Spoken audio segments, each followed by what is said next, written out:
Welcome to The Game. This is the show where we go play by play analyzing the game of politics. First, Washington is racing against the clock, making sure to not have another government shutdown. Can they avoid this crisis? Also, President Trump is in the United Kingdom trying to cut a deal of $42 billion in partnership with the United Kingdom. Also, we're going to dive into China. We're going to look at the framework that they're dealing with when it comes to TikTok. Will it stay in China, or will the U.S. become a strategic partner? And finally, we're going to look at a central force of our economy, of our culture, and as a nation as a whole. I'm talking about Latinas, their impact on the economy, culture, and politics as a whole. Today, I want to welcome here in studio, we have Judy Pino. She is the national spokesperson and marketing director for the Libre Initiative. Judy, ¿qué tal? How are you? Hi, Wadi. Doing great. Thanks for having me. Great to have you here. We also have here for the second time Alejandro Navia. He is the co-founder and president of Now Media. Now Media is in the forefront of news when it comes to AI, when it comes to cryptocurrency, and all things tech. Alejandro, how are you? Doing great, Wadi. Thank you for having me. Awesome. Today, I think these headlines are going to speak for themselves. Judy, quería empezar. We're here with the September 30th deadline right around the corner for a possible government shutdown. This is not the first time we hear about a government shutdown. It's something that tends to come year after year. And anyone who kind of follows politics understands that this is a time where it's tough negotiating. It's especially lately because there's been razor thin margins, right? In the Senate, you need the 60 votes. In the House, you need a simple majority. But even then, there's sometimes Republicans who aren't fully on board with what the leadership is going on, or vice versa. This has happened under Democrats as well, and Democrats sometimes felt that these bills aren't progressive enough and they aren't voting. So my question to you is, how do we get out of this? How do we get out of this year after year of sort of governing under crisis? And also, one thing I do want to add, this is very important. What tends to happen is that people, when they start negotiating, they start adding spending to these bills, right? The reason why the government is about to shut down is because the spending isn't there, the funding isn't there. So they just say, hey, I need, to get my vote, I need this kind of funding for my district or for this kind of project. So how did we get here is the question, Judy. Well, it's deep political polarization and a flawed budget system. I mean, we know that every year Congress needs to pass 12 appropriation bills, but they don't. Why? Because they want that leverage, right? They want that leverage to put their special interest in there right to the very last minute. So we're forced to do these continuing resolutions, which is really just a Band-Aid, right? A Band-Aid to kick the can down the road. I think the public is sick of this. You know, we have to, when we have to tighten up our belts, we cannot wait to the very last minute to make budgeting decisions in our households. And the expectation is that Congress would do the same. That's not happening. So I think what we want is to restore regular order and appropriations and return to bipartisan negotiations early in the fiscal year, not last minute. I think you're spot on the Band-Aid side, because what typically happens is they have these continual resolutions. And basically what they're saying is like, hey, we're going to continue with what we have, but just for like 30 days. Right now, Congress is actually looking at a bill that would take us to November. I forget if it's November 1st or 31st after Thanksgiving, but it's in November. So in other days, they're just kicking the can down the road, as Judy said, and they're just allowing this funding to continue for a few more days so they can continue the negotiations. Because what typically happens is negotiations haven't really gone anywhere. Democrats want to include a lot of their bills. Republicans want to just move it with their simple majority, but that would make it difficult in the Senate. Alejandro, how do you see this situation? Right now, it's in the House, where the House, it's a little bit simpler, right? They just need their 218 votes or so for a simple majority. But in the Senate, it's a completely different ballgame. Democrats, or Republicans, I should say, do not have 60 votes. There are not 60 Republicans. If I'm not mistaken, they're around 54, which means they would be a minimum of 6 Republicans. And you don't have your sort of mansions of the world who are going to step up in this case. How do you see it? Where do you see this negotiation going? Do you think there will be a government shutdown, or they'll be able to get something across the finish line? Look, I think this is not a party element. I think this is more of an American situation, right? And I always like to go back to Warren Buffett's famous quote where he says, like, if the budget deficit is larger than 3% of GDP, no one in Congress can be up for re-election, right? Like that could be resolved in like 5 minutes, right? That's how he said it. Hmm.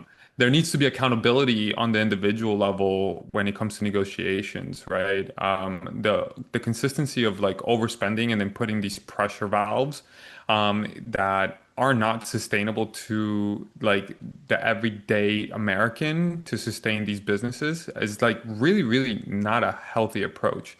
One of the things that I think is if you take a tech approach to startups and you implement it to the business, to the government side, if you're overspending, your business gets shut down, Hmm. right? Like your liabilities are not going to be balanced with your assets and revenue. So from that perspective, it's how do we create that pain point? Similar to what President Trump did earlier this year, he implemented these tariffs in an abrupt way, but ultimately ended up creating a budget, a surplus down the road. So I think what we need to do is really create a system that may be painful at first, but actually focuses on the long-term horizon. And getting those majority votes is going to take a lot of negotiations to get those 6 Democrats to come forward to support it. Because right now, like Judy said, it's like very politicized right now, and the current environment is very hostile to Republicans, given everything that's happened in the last week or two. So I think right now it's not going to be a good look. It's going to be pulling teeth, very politicized, and this is going to be politics over policy. I really want to highlight something very important that both of our guests said in almost in different ways. Judy talked about how the individual and how families have to do this. They have to set a budget.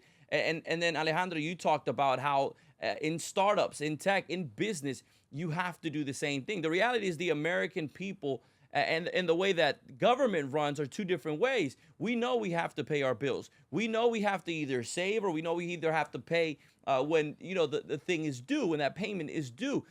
Congress again uses these moments, and here's where the crisis comes in, right? I would say the crisis is twofold, impacting possibly different individuals. But the crisis is if there is a shutdown, many times that will start certain key government services. We're talking about services that go to our veterans. Remember, the veteran healthcare runs through government hospitals, through government doctors. Also, Social Security services, money that individuals for years who are now retired worked for. Welfare, entitlement. These are all services, parks, etc. These are all government functions that would stop if there is a shutdown. But there's also the element where I think the crisis comes in, and Judy, you hit on this, on how do we prevent this, right? Because what happens is because everyone is focused on not shutting down the government, they start again sort of sneaking in these projects. When it comes to government funding, many times, or not many times, every time, we're talking about overspending. We're talking about the national debt. Right now, we owe trillions of dollars in debts. And it's interesting because it's one of these conversations that really the alarms should be sounding every time we talk about it.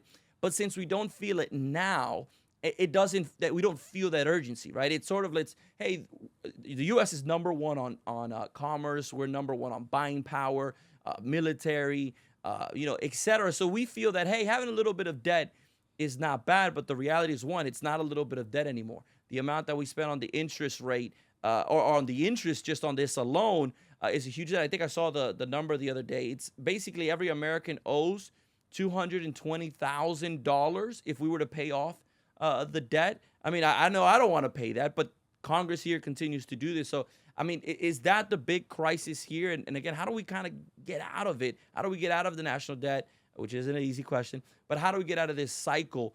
And again, is that the real crisis here, the debt?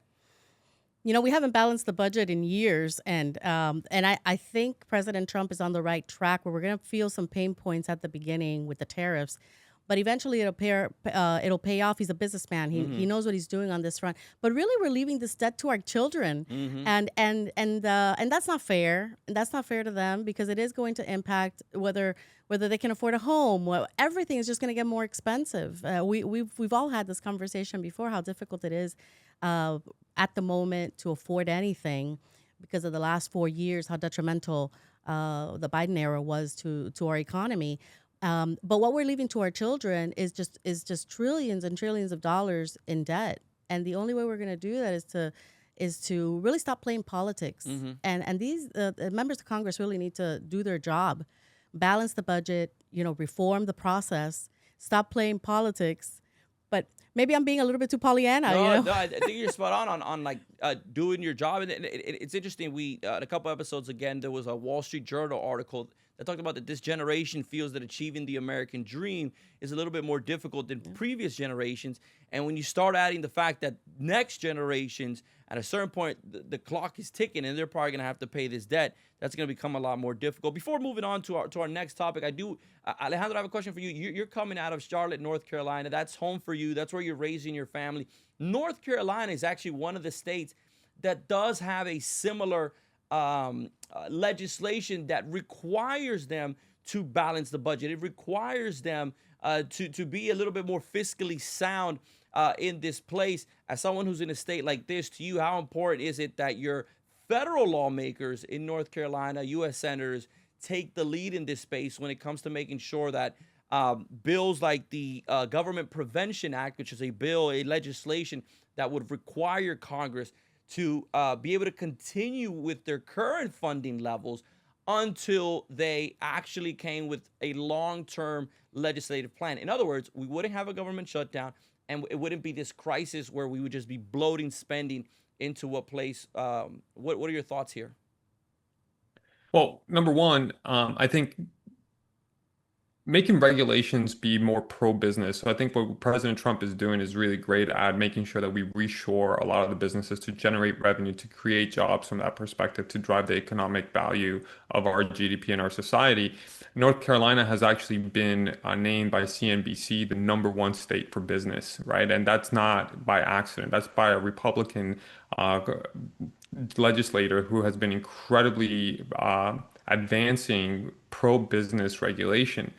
However, the bigger issue here is not just the debt, it's just who holds this debt, right? Our adversaries, China, holds us a significant portion of this debt. And if you look at history, if you really want to, create some stress points for anyone, you call that debt forward, right? If tomorrow China decides to call that debt forward and say, hey, I need more payment, I need more of this, that's a way to economically stunt America, right? So it's not just the driving force behind what's going on in trade or what's going on in a technological aspect. It's also about understanding the nuances that are happening with this debt. It's not just like the number of it, but also who is holding this debt against us, right? And that's an incredibly important element that's not spoken to as much as possible.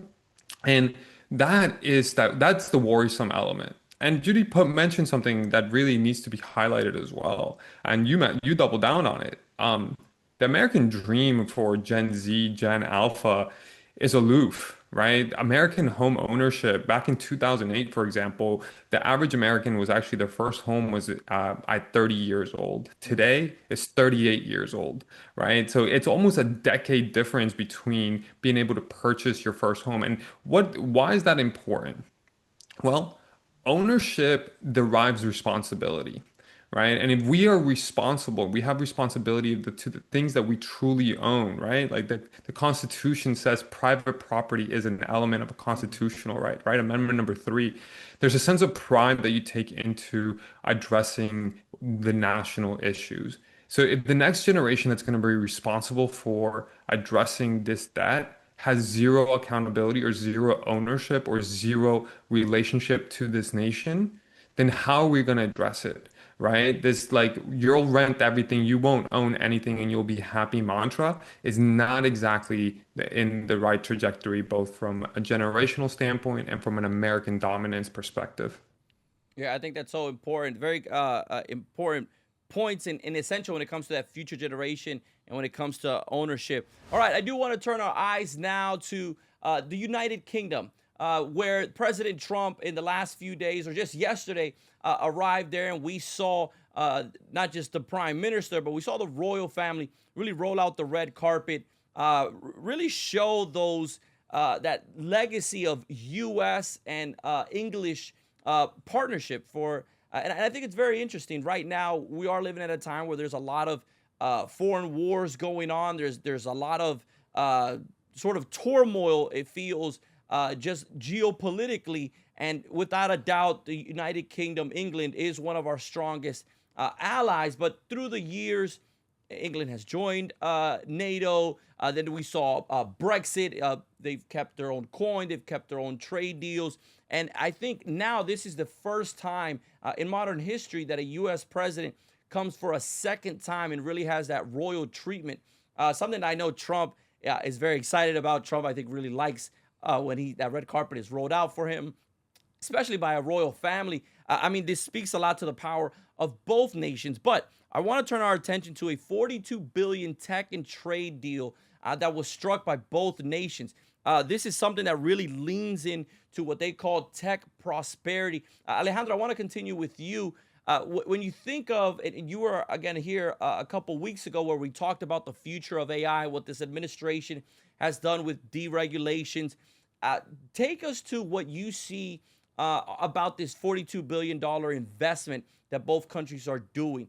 This is not domestic policy. Now we're talking about an international partnership. We're talking about a United Kingdom where the current prime minister is not as conservative as Trump, where he is leaning a little bit into the United States when it comes to deregulation and allowing these investments. What's your opinion? What's your take on this situation? One of the things that we really have to understand is that it's one of the oldest relationships we have, right? Like, if you look at our revolution, our founding elements, it's literally come from Britain. I think this is strengthening our foreign policy ties. It's been an intelligence partner who's been incredible for us in terms of its sharing intelligence from that perspective. It's also been a great trading partner. And we now see them as a great positioning for trade and economic development. When you now look at yesterday's gathering that was historic, one of the things that really stood out for me was the number of tech CEOs in attendance. You had Mark Benioff, you had Sam Altman, you had Tim Cook, you had the NVIDIA CEO. So there were a lot of presence there from very tactical and intentional. These $42 billion is actually, I want to say it's a symbolic gesture. It's not as big as the Middle East investment of over $1 trillion, but I think it's the first step towards continuing to build a more robust relationship with England, where maybe some American values that are being put forward towards can actually be adopted by the English right now, right? We see that freedom of speech is being tracked there right now. We see an immigration issue that's being tracked there right now. We see a lot of domestic terrorism happening there as well. So I think from that perspective, tech and culture can start influencing some of the policies. And I think this is bigger than technology. I think this is going to derive a more America first perspective in terms of being able to be a nice trade partner from a different perspective.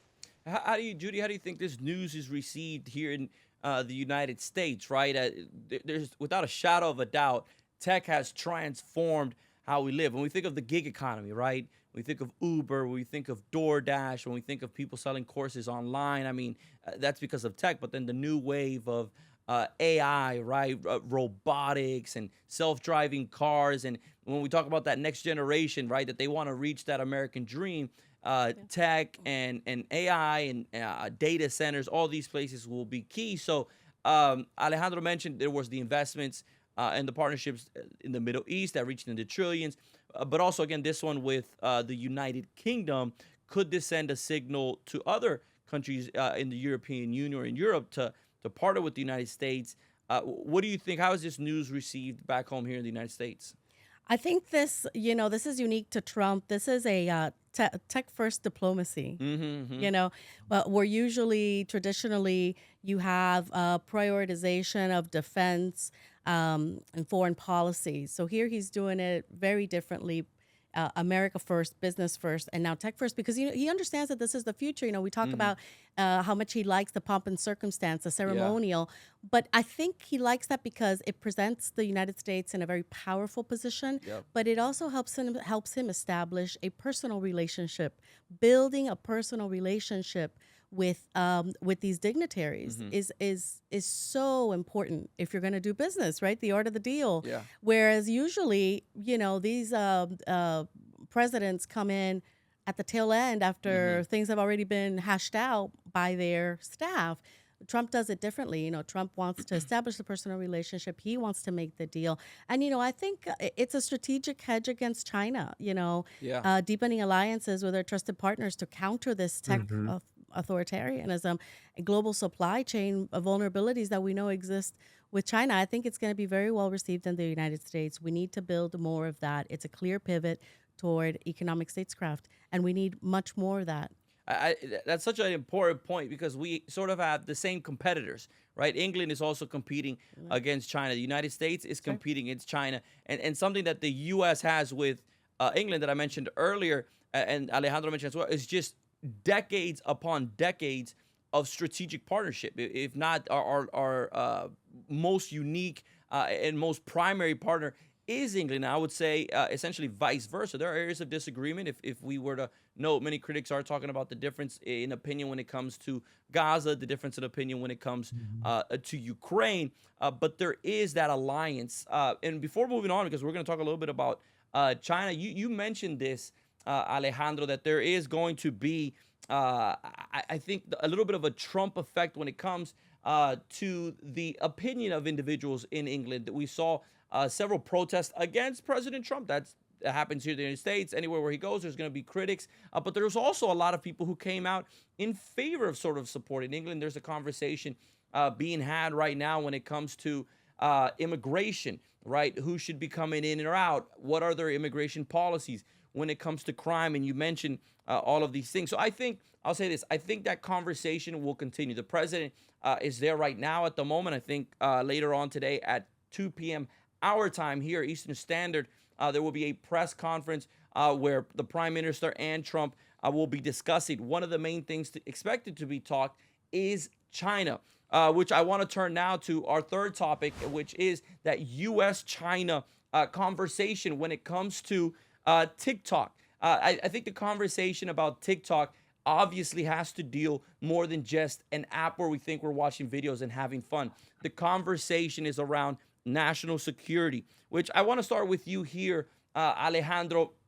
Give us a little bit of context here, right? Why is it that the United States sees TikTok as such an important or possibly controversial app? The ownership comes from a company in China, but there were many hearings where they were saying, hey, okay, what's the role of China here? When it comes to national security, why is that a topic when it comes to TikTok? What's your analysis here? I think one of the first things that we need to understand is that um, any corporation that's derived from China has a CCP ownership. They have a backdoor to it, like no ifs and or buts. Like if the government in China wants something to do with your business, they're walking in, taking over, or they're creating backdoors into that. And that's important to note. I've been a big advocate for anti-TikTok because of the national security issues. It could be served as a cultural Trojan horse where you actually can start creating propaganda that changes people's minds, right? We are not as strong as we think we are. I think one of the studies that they did earlier, I don't remember who did it specifically, but they showed the difference in timelines. In China, TikTok had like chess, mathematics, education, pro-Chinese nationalism. And then you look at the one here and it's brain rot. It's slop, it's AI, it's things that are just kind of melting your brain from one perspective. And it's such a generational concept, right? It's about Gen Alpha, Gen Z elements. And so when you want to really change the society, it's not changing the people who are currently in power, but really about planting a long-term seed game from that perspective. I think it's incredibly intelligent of the administration to set these boundaries, having American companies own about 80% of it. I'm still kind of hesitant about that 20%. If you're still at the table, you still have influence in some way, shape, or form of that licensing.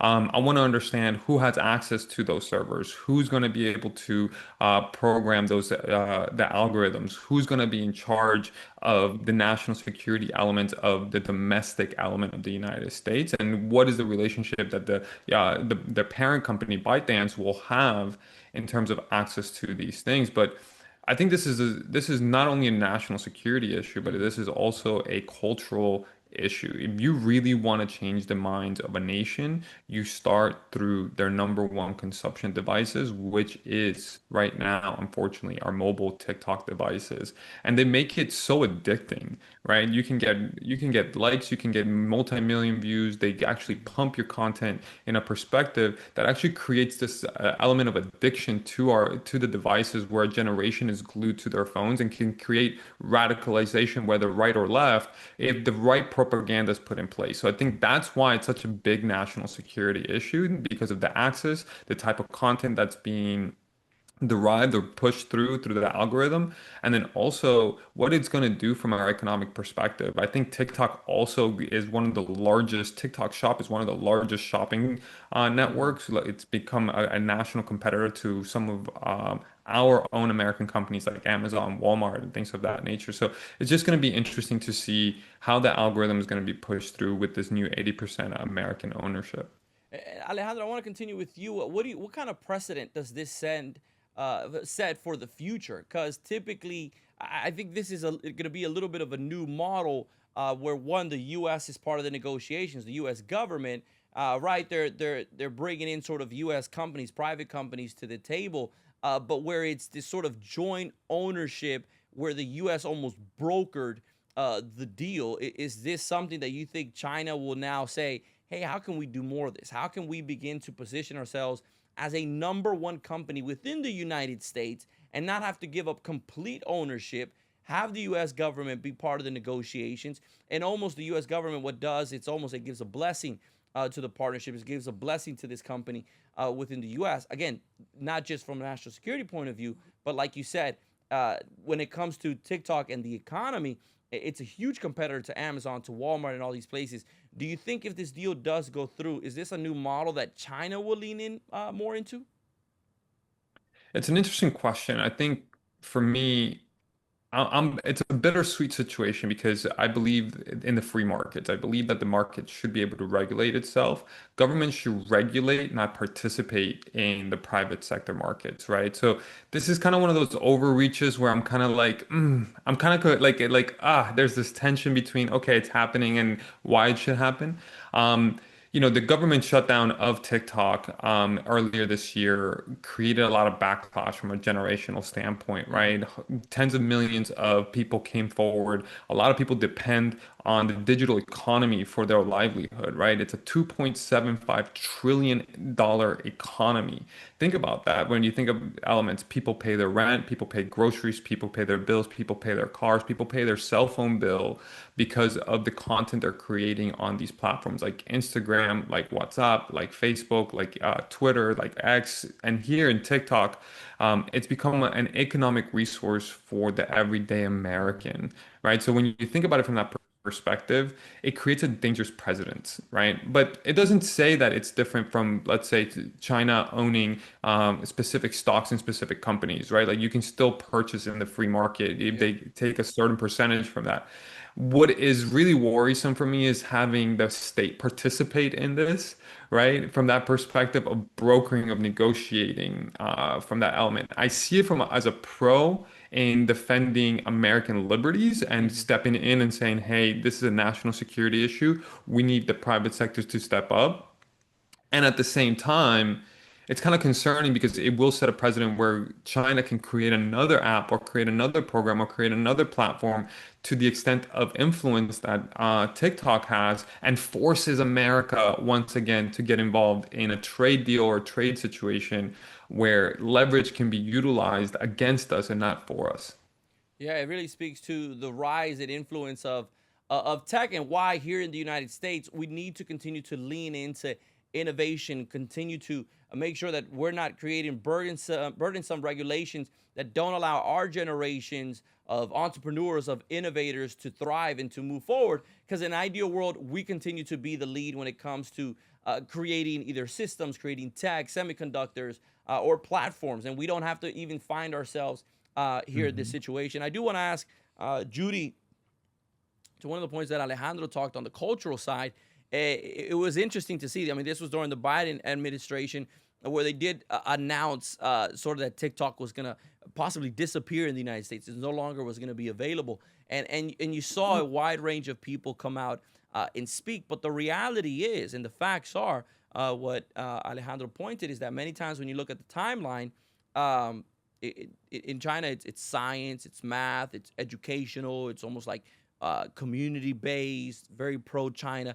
And in the U.S., almost there's been evidence that they're pushing anything, people street fighting, chaos, or even some sort of sexual content. I mean, there's a lot that they're pushing out there. So when Biden made this announcement, there was also the young generation who came out and said, "Hey, don't take this away from me, right? This is where I consume my information or consume my entertainment." But then you also saw a lot of parents come out and saying like, "Well, we do think there needs to be a lot of intervention, a broker deal." Could this be something very positive for the Trump administration? Is this something where parents say, "Good, now we're expecting a better platform," and where younger generations say like, "Hey, I still have TikTok." Yeah, I can tell you, as the mom of a teenager, she was really concerned that she was gonna lose her TikTok. But of course they don't know any better. I think China understands that the moral decay of a society, especially a free society like the United States of America, is for them a good thing. It gives them an upper hand when it comes to everything. We've seen what can happen when there's moral decay in our society, and our children are fed really negative things. And the fact that they have such access to it, desensitization to so many things, it really messes with our foundational freedoms, principles, values. And so I think TikTok is just the tip of the spear. We need to have a broader thinking of U.S.-China tech engagement. And President Trump himself said that TikTok was very beneficial to his campaign. Alejandro mentioned it too, how so many businesses really count on TikTok because of the broad reach. But we need to be really smart about this. We need to make sure that there's data security, and the devil's going to be in the details, the algorithm access, the intellectual property, how much does the U.S. really control? How much access do we have to the back end of this thing?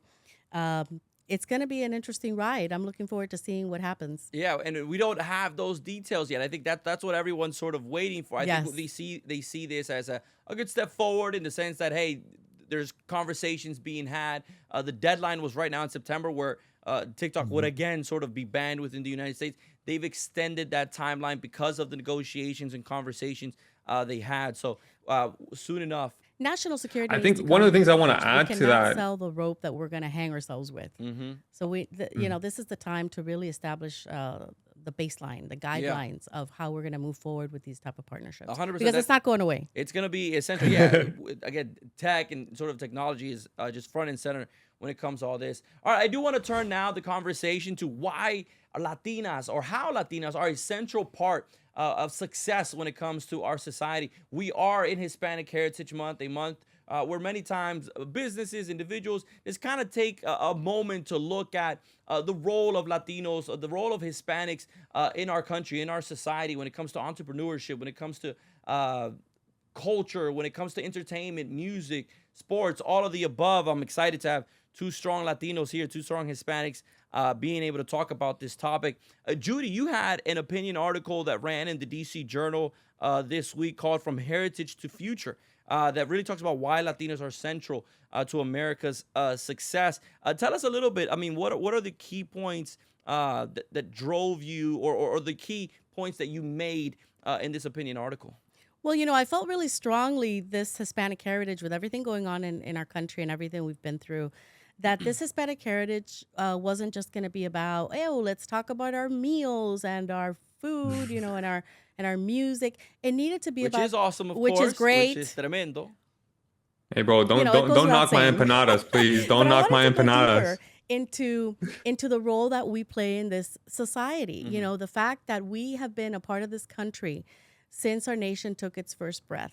We were there in all the wars leading to our independence. And as we get close to celebrating 250 years of our nation's independence, we really have to recalibrate. We have to rethink, how lucky we are to live in a country that allows us the freedom and opportunity to thrive and prosper if you work hard, and if, everything's there. The world is at is at your feet in this Mhm. country. And I really, really, truly believe that. And so in this op-ed, I talk about that, the privilege of Latinas, of being in a country that allows you freedom and opportunity, where many other countries that we come from, in Latin America and the Caribbean, do not Yeah, allow it's more limited. women. It's very limited. And so, I went on to talk about the hurdles that we really face as Latinas, because we do face a lot of hurdles. We have limited access to startup capital, even though we start businesses at a much higher rate Mm-hmm. than our counterparts. We have language issues, Mm-hmm. cultural issues, licensing issues, regulatory red tape. All of these things disproportionately impact us, but yet we thrive. Mm-hmm. Yet we thrive. And so there's a lot of policy fixes that need to be done. There's a lot of things that women really are interested in. Like you said, the gig economy. We're big on the gig economy. We're interested in our children's education. We're interested in fixing regulation so that we can better serve our elderly. As they get older with dignity. There's a lot of issues. All issues are Latina issues. All issues are women's issues. And I'm so happy that women are getting more involved. And Latinos in general are becoming much smarter. And organizations like the Libre Initiative are really allowing Latinos to do that. So this Hispanic heritage, let's think about how we can level up and continue to be shoulder to shoulder with our fellow Americans, like we've always been from the very beginning, to protect the foundational freedoms of this country. Because the further away we get from those foundational freedoms Mm-hmm. are, Wadi, we've been able to see how chaotic our country becomes. Very much so. Very much so. And, Alejandro, I want to zero in on the role Hispanics play in the area of tech. Are you seeing, sort of to Judy's point, is there a little bit of a barrier to entry that we face, or this might be something that is specific to all individuals? But how do you see Hispanics? Is there a need to lean in more, or are you seeing a spike in our participation? Yeah, what's your analysis in this space? It's an interesting question. I think Hispanics are naturally resilient, right? We're now one of the largest voting classes in America, right? We're going to be really increasing the number of our population from firstborn Americans, from Hispanic couples. And so from that resilience comes entrepreneurship, right? It's about really taking your role sleeves up. And like Judy was mentioning, Hispanic women are starting more businesses. I think the most important part is like the cultural impact of what these women are doing, Hispanic women are doing, is bringing family core values, right? We actually, when you think about a Hispanic household, the stronghold is the matriarch, right? Yes, we have a patriarchic element, but the matriarch is really the glue of these family values that are somewhat American values, right? It's about taking care of your elderly, making sure the next generation is well set up, making sure that the community you're advocating for it, making sure that you're participating, you're volunteering, engaging participation. I've actually been incredibly blessed to have a Colombian mother and a Colombian sister who have been instrumental to my personal growth as a founder, as an entrepreneur. One of the things these women have done for me is to allow me to believe in my dreams, to become an entrepreneur, to take that shot, to go out and make things happen through the cultural values that we have: honesty, integrity, hard work, giving back, and keeping faith centric to what we do, to always believe in something bigger than ourselves. And so when you think about it from a tech perspective, it's evident that in our capacity, right? More businesses are being started by Hispanic founders than ever before. And we're not just talking about big VC-backed businesses, but we're also speaking to the everyday American businesses that are more Mm-hmm. blue collar nature, right? We're seeing car washes, laundromats, we're seeing restaurants, food trucks, services that keep the economy moving forward. I think the backbone of the American economy is really truly driven by the Hispanic culture from many different perspectives, everything from agriculture all the way to technology. We're starting to see a lot more Hispanics take center stage. I think one of the more recent examples that I want to highlight here is Bernie Moreno, Senator Bernie Moreno from Ohio, right? Yeah. A Colombian-born American that actually drove himself into Ohio community and society and rose from as an entrepreneur to becoming a senator, the highest office that he can get in that capacity. That is truly the sentiment. And I can promise you, if you ask him about his influence, his wife, his mother have probably been instrumental to that tenacity and perseverance that the American dream can provide to Hispanics across America. Yeah, real good story on Bernie Moreno, someone who Judy earlier mentioned. The Libre Initiative I know has worked and had a lot of conversations and work with him in the past. Judy, when we look at the Latino vote in 2024, Republicans, conservatives made immense gains. President Trump probably won the largest amount that any modern president or any recent president has won when it comes to the Latino vote. A lot of, when you dig in deeper in the data, a lot of it was Hispanic males that made a lot of the shift. It seems that Latinas didn't shift as large in high percentages as the Latino men did. So when we look at the future and we look at 2026 and you talk to politicians, when we talk to political parties on both sides, what are the key elements that they need to understand when it comes to trying to gain and win that Latina vote? Well, what they need to understand is that Latinas always show up. Well, women always show up. And as we and the men showed up, of course, Trump was a big driving force, in the whole masculinity and that whole conversation that all of a sudden ensued during this election cycle, where they wanted somebody really strong at the White House. But the women were influencing their husbands. The women are driving the conversation, the political conversations in their homes. So the women are always going to show up. Historically, they always have. And one can assume that as Latinas continue to grow, 30% of the population will be Latina, more so than our white counterparts. So as our population as a whole, Latinos, continues to grow, we need to pay attention to this specific sector.